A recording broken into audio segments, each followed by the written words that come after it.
guys, and welcome to my channel. So today we're going to do the basket weave technique, and I would have had in some previous videos where I showed you I purchased some 8-inch cake dummies for content, and I showed you also how I prep those dummies by using cling wrap and my heat gun.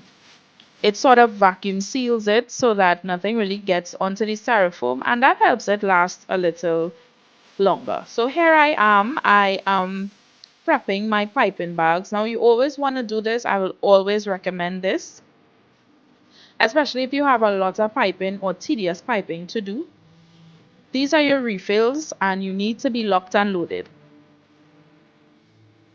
So I know that a lot of beginners would start using couplers, but to me, after a while, I just felt like they slowed my process down.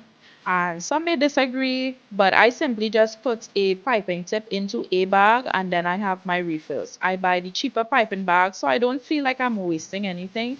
And these are the better bags in my opinion because they have little grooves on them, so I get a better grip with these.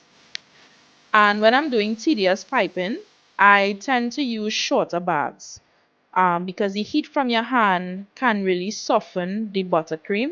And when you're doing designs like this, you want to make sure your buttercream is always cold.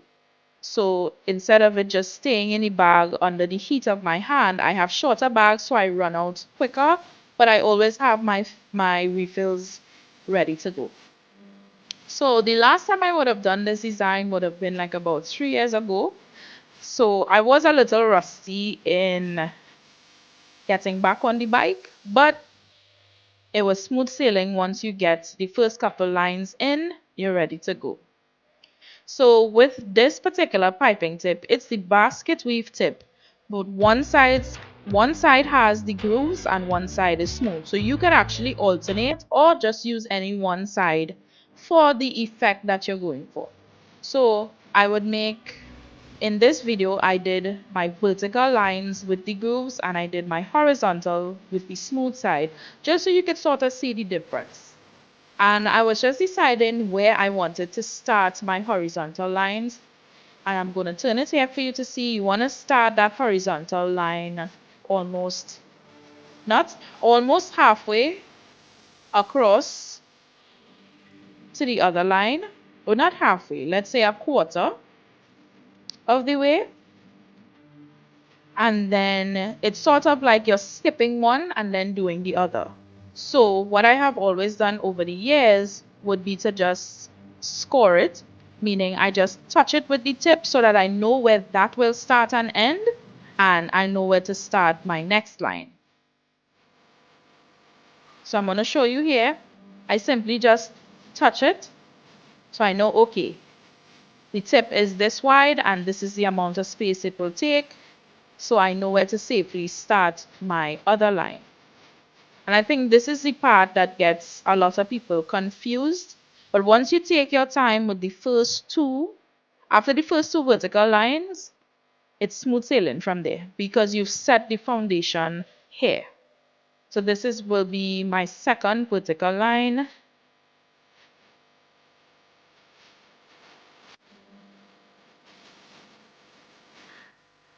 And now with the second set of horizontal lines, you want to angle that piping tip so it gives the effect like it's coming out from under that first vertical line.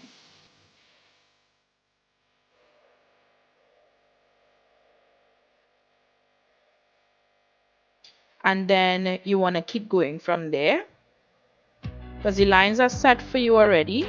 So at this point, you should go a little faster.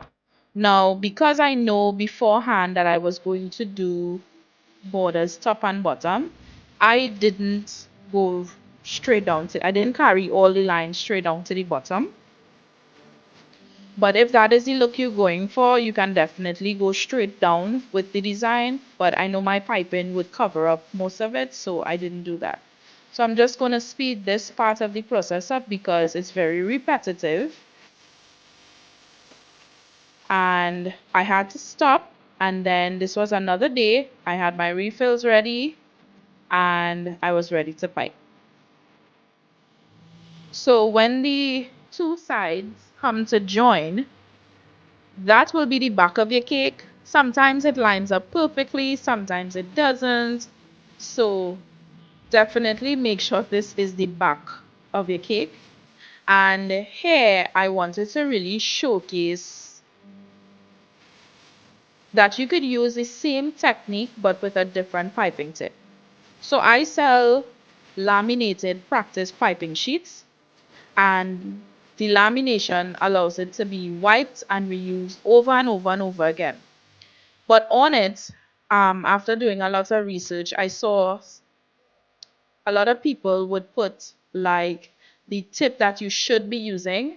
And I felt like I didn't want to conform new bakers that, hey, this tip is only for this design. A huge part of cake decorating is being expressive and thinking outside of the box is what separates you from US. Yes, you can do similar things, but you can also do things in a different way. And this is my favorite way to do the basket weave. Like this is it for me. This is the 1M tip that I'm using, and people would typically associate the 1M tip to do rosettes. But I feel like there's so much more you could do with each and every piping tip. The only tip I would say you have to use that particular tip for would really be like the tips for writing. And that is self-explanatory. So I quickly finished up the top, and then I did some dollops and sort of squeezed and wiggled it so it resembles somewhat of a flower. And then I will put some gold metallic sprinkles on it. And like I said, cake decorating is expressive. So I didn't do like the same size throughout. I did alternating sizes so that it gives a nice visual effect, and I did the minis on top of it. And I don't know, I just will choose this style over the traditional style any day. And then I did the reverse shell border at the bottom. Now I do have a video showcasing this because this style is in my worksheets because it's one of the most technical borders to do because you're going in one direction and then flipping to another direction, and you have to keep that momentum. And I found what helped me was actually being able to pipe over a picture of the design, and that helped me a lot, and that's what I included in my workbook. So I just put some more sprinkles over it, and then I'm going to show you what the top looks like. And yeah, this didn't come out too bad. So this is definitely a design you could try. Add some flowers on top of it or around it. It depends. So if you enjoyed this, subscribe for more baking, family, and faith-filled videos. Thank you so much for watching. See you in the next one. Bye.